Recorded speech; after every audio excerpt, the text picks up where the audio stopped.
Good morning and welcome to FYI. It's a working kitchen we're in this morning. We're so grateful for the folks that are to allow us into their homes. It's family anniversary, unfortunately. Good morning, FYI family. I missed y'all last evening. We're trying to get back in time to get the show, to get the update done, the check-in done, but we couldn't make it back. You know, I give it to y'all. Americans, Guyanese Americans, these distances, 35 minutes could be 70 miles, 35 minutes could be 150 miles away, they don't tell you we're going 150 miles, it's a half-hour drive, But I'm so grateful, folks, I am so grateful. Today is an extremely cold day, and I'm advised that the closer we get, the further we get into this festive season, the colder it'll get. Yeah. I was in a blizzard yesterday. You may have seen. I was in a blizzard yesterday. My God. A big blizzard. I ain't complaining again. I'm not complaining again about it being cold in Guyana. I promise. Not complaining again about that being cold. We ain't got nothing no cold. So I give it to you folks. You've been out here. Some of you have been out here a long time. How long have you been out here? Margaret, Naomi, Marlins, how long have you folks been out here? Some of you guys have been in this cold a long time. You're looking like Michael Jackson now, your complexion has improved over time. It's a working kitchen, so you can hear cups stirring, the kids talking, things moving. We can't come and disrupt the people. Tell them be quiet and don't move around and so on. We can't do that. Or we get put out in this cold. So very good morning to all of you, wherever you're joining us from. It's good to check in. It's good to have folks who when you get up say good morning to you. You might wake up your spouse. You tell you just stand by the door and watch you. They just stand by the door and watch you. Oh yeah, you here now? You still here? Might be a reminder. Thank you very much. Just got a cup of coffee. You wake up and you get a looks. The looks of you still here. My dear man. Good morning. Folks, we appreciate you. We appreciate each and every one of you. We're happy to have you all here. We're still following. We had a blizzard yesterday. This end, I was fighting through that. We're following. We got some footage of the Yarri, the possum that caused that outage yesterday. Night before the last, is that how we say it? Massive blackout in the national capital, in the cooperative oil producing republic. Got some CCTV footage we showed you guys, and no doubt y'all have resonated with a lot of you folks. It has resonated with a lot of you folks. On the serious business, as we check in with you folks this morning, hats off to you guys in the diaspora, working for the remittances to send back to us. Thank you. When we spend it, it's spending with so much more meaning now. To see folks got to trudge through this snow. And what has surprised me is how people carry on. Not carry on like party, like we talk about carry on. People get about their daily lives. In this cold, in this snow, people get on with it. I was passing through New York 24 hours ago, 48 hours ago. I was in Manhattan, passing through Manhattan, and I was, again, so amazed at those skyscrapers. But what really resonated with me is that in cold and rain and snow and sun, the Americans came to this part of the world and build. My God. Cold didn't stop them. They build. When you look at the edifices to development and progress and advancement. You know, I was in people jacking it up. We all night I talk in a Starbucks. I got a coffee there in Manhattan. This is how I could afford. No Van Arpel and what have you, you know. But I value the time away just to regroup, refocus, re-energize, to do the work stronger on my return, better, more focus on my return. And I thank you folks for understanding that. Thank you guys so much. What I want to dedicate this morning's check-in to is what's happening with our Western neighbors. What is happening with Venezuela? And there's been some developments. I've noticed an uptick in our own engagement with the U.S. and more particularly with the U.S. military. Yeah. Yesterday, a number of things we learned, and we can get into some of it over the next few minutes. But yesterday, we've been tracking this. As you can tell, I'll get into some of that. That will remind you we've been tracking it. Yesterday, we saw a post from the U.S. Embassy in Guyana, and you should see it up on the screen, perhaps if the guys are kind to us this morning. That says senior officials from the United States Department of War visited Guyana to strengthen and expand Guyana's strategic partnership with the United States. The statement went on to read that senior advisor to the Secretary of War, Juan Weaver, Acting Assistant Secretary of War, Joseph, Hummery, and other senior Department of War. This used to be the, I think this used to be the Pentagon, right? Or is it the Department of War? Never mind what it used to be. At least I confused myself. Right? And other senior Department of War officials met with His Excellency President Irfan Ali and other Guyanese to reaffirm U.S. support for Guyana's territorial integrity and to collaborate to advance regional security and stability. Finally, the statement reads that the United States and Guyana enjoy long-standing security partnership which focuses on promoting a safe, sovereign, and prosperous Guyana. I love the sound of that. Countering transnational criminal organizations and advancing shared goals of peace and stability across the broader Caribbean and South America. That is what the post from the American Embassy or the U.S. Embassy in Guyana said. That's what it read. That's what it read. Right? And we've said to you folks, we've been tracking and we've been keeping you folks up to date. Right? We're very cognizant. Let me pause. We were very cognizant of your comments yesterday in our cup. We took it very personal. We took it very personal. And so my hosts, they made sure I got a cup befitting of your Epicurean taste. A utensil for drinking. I hope you're happy now. I hope you're happy now. They read your comments and they were offended. I hope you already know. All right, so we've been tracking, as I said, right? We hold the focus. We've been tracking what has been happening regionally. We have observed earlier this GDF, U.S. naval exercises. We've observed that. This is within the last 2 months I'm telling you about. You know, I was so bright. I was never a bright student. Regretfully, it's not one of trying. So when I see these things, I file them away. Right? I file them away. So we've had the U.S. Guyana naval exercises. We've seen that in the recent past.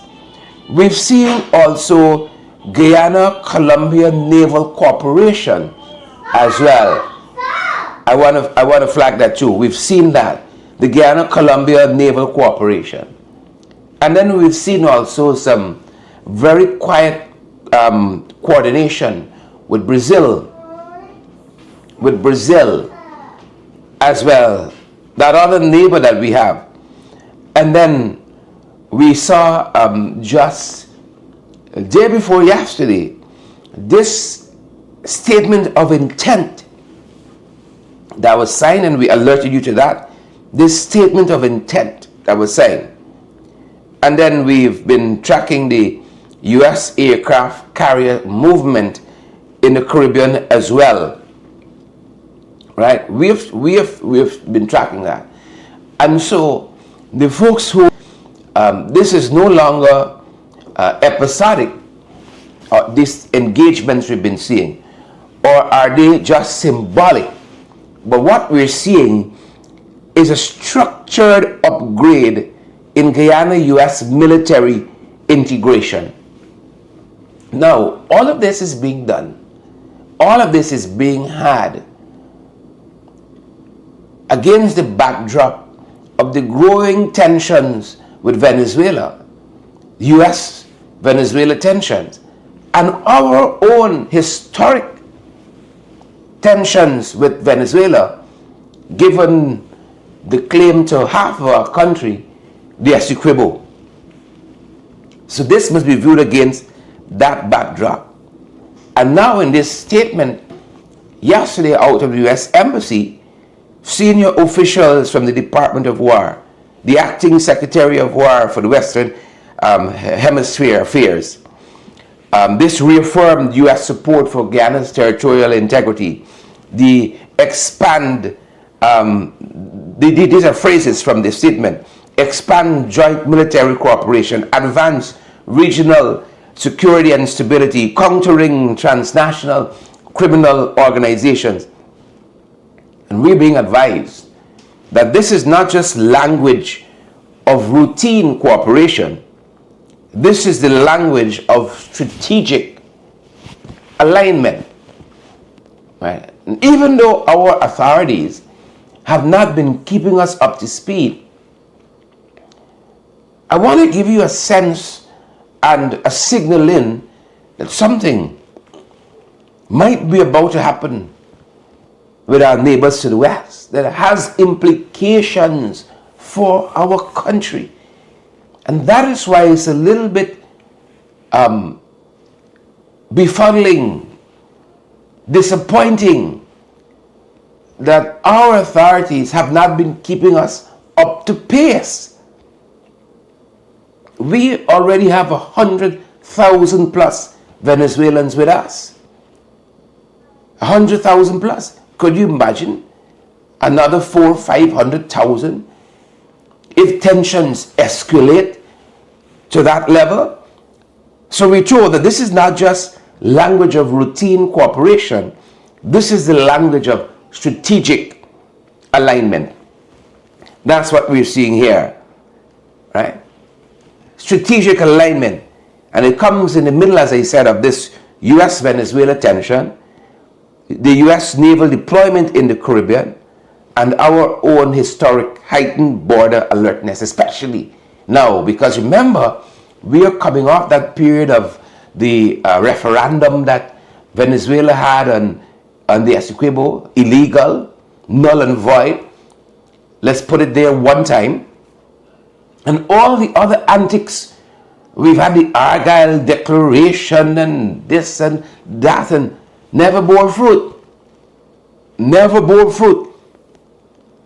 So with all of this happening, there is some real world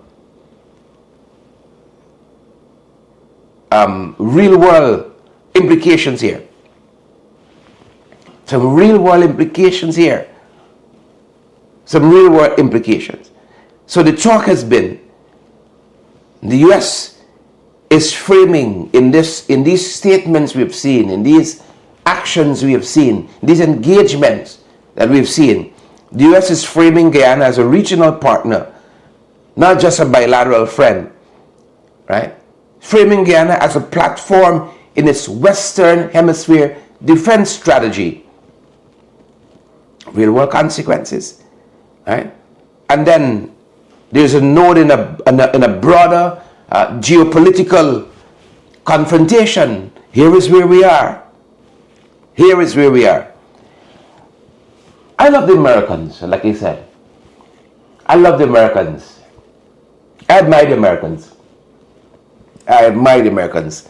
Like I have said, when you see what the Americans have been able to do over the past 200 years plus, subdue this environment in harsh cold. Then you have the other extreme, harsh heat.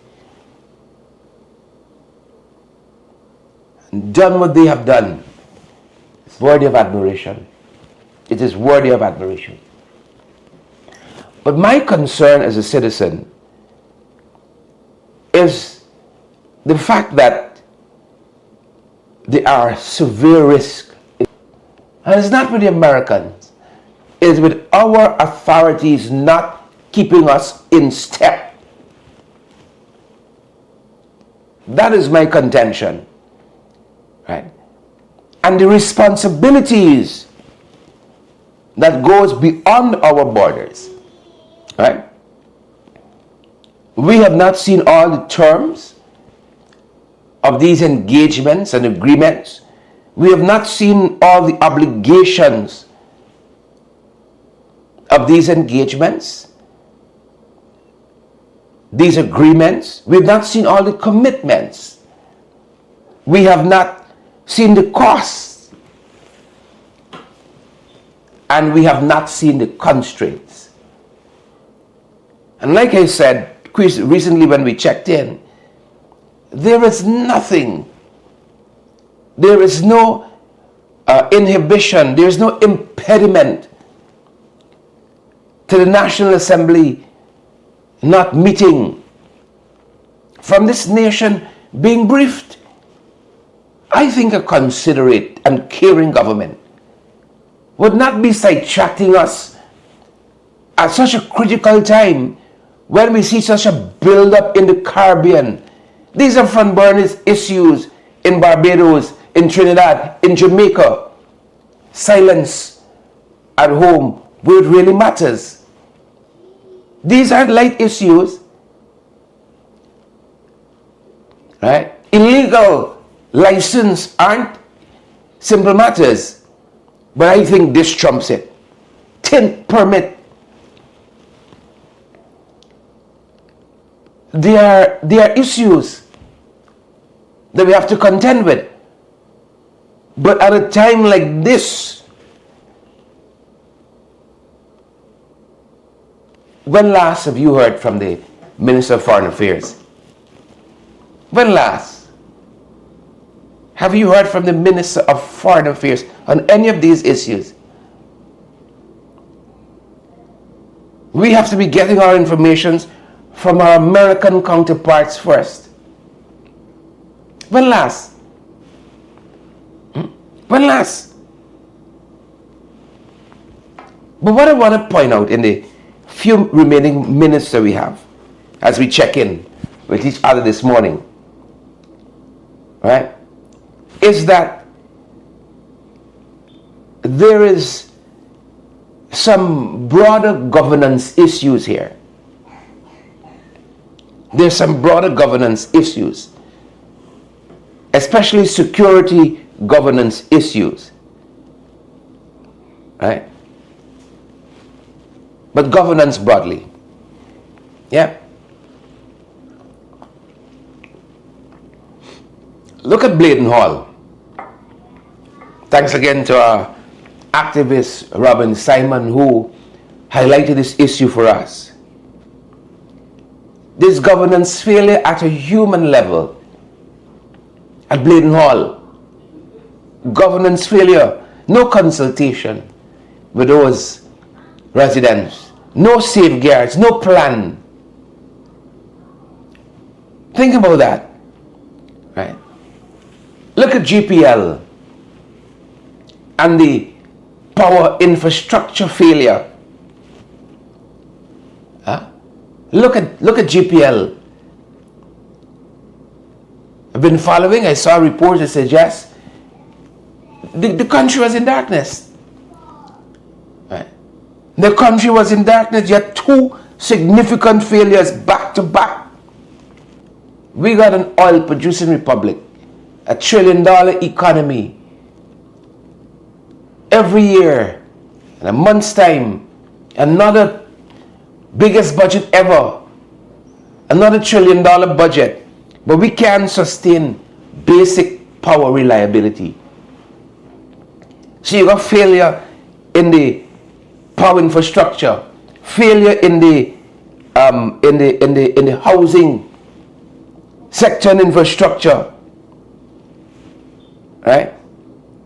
Look at the license crackdown, the tint crackdown, a failure with enforcement. You got laws, enforcement without laws, without procedures fully in place. Because when you go to the Motor Vehicle Act, you'll see it makes no reference to 10% tint, 35% tint, 60%, no reference to tint. And yet you hear them tell us, we'll get to the legislation later on. Right? We'll get to that later on. Look at the EID, data governance failure. Right? Biometrics being collected, but critical laws are not being enforced. Think about it. Think about it. Failure, governance failure after failure after failure after failure after failure after failure. And these should be of national concerns. Again, the point I want to get to is the oversight that is missing. Among other things, the oversight that is missing. Yesterday, we learned from the US President Donald Trump himself, who confirmed the military seizure of an oil tanker off the coast of Venezuela. And we learned that armed US personnel repelled from helicopters, boarded the vessel with weapons drawn, and we later learned, or we're learning now, that this vessel was, according to MARAT, the Maritime Authority in Guyana, this vessel was flying the Guyana flag illegally. Right? That's what they tell us. It was within the maritime zone where Guyana, Venezuela, and US warships are currently active and operating. Right? Something to that sort, I think. Some information to that effect. Right?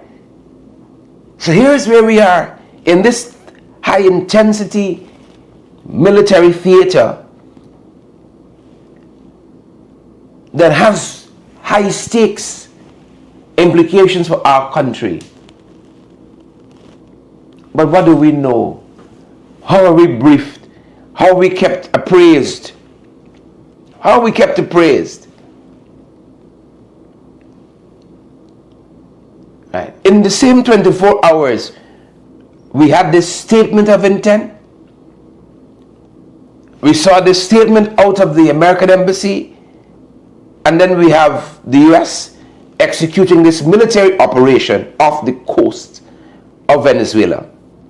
And as I said, the folks who advise us on these matters have indicated this, that Guyana that these two events in the first instance, these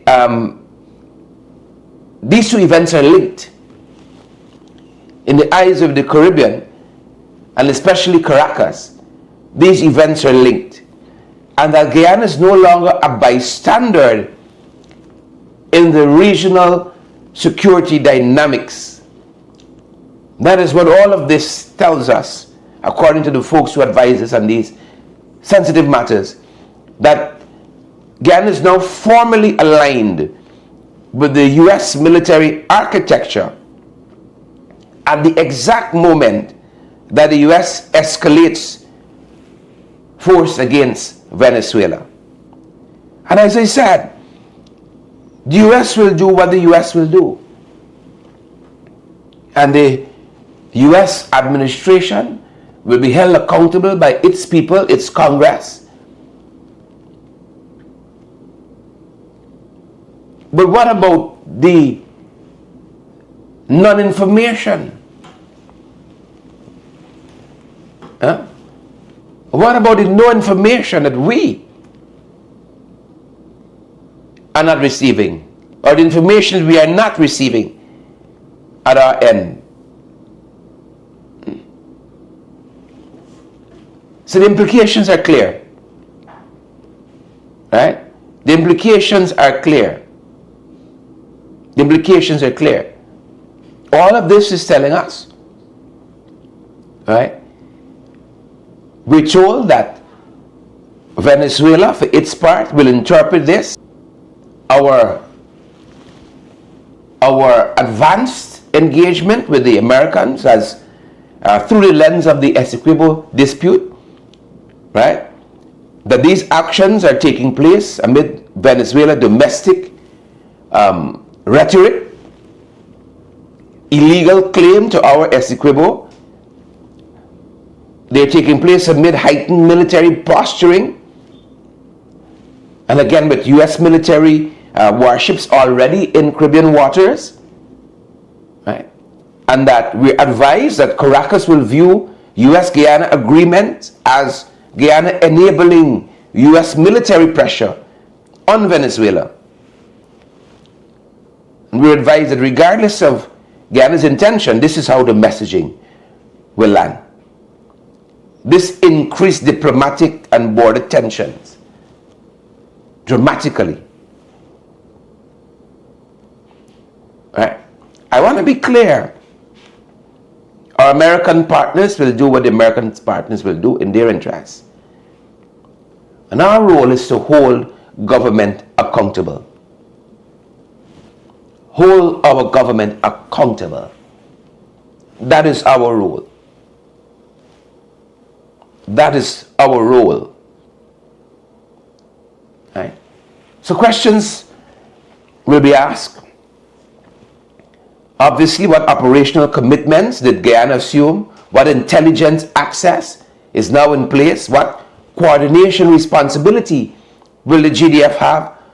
Will Guyana host staging, logistics, or monitoring? And then how will Venezuela respond diplomatically and militarily? How will they respond? These questions must be answered in Parliament. These questions must be answered by the executive. Military risk. We did talk about real-time risk, military risk, cyber risk, oil infrastructure risk, border posture, refugee flow. We spoke about that. And the operating environment for the GDF and private security.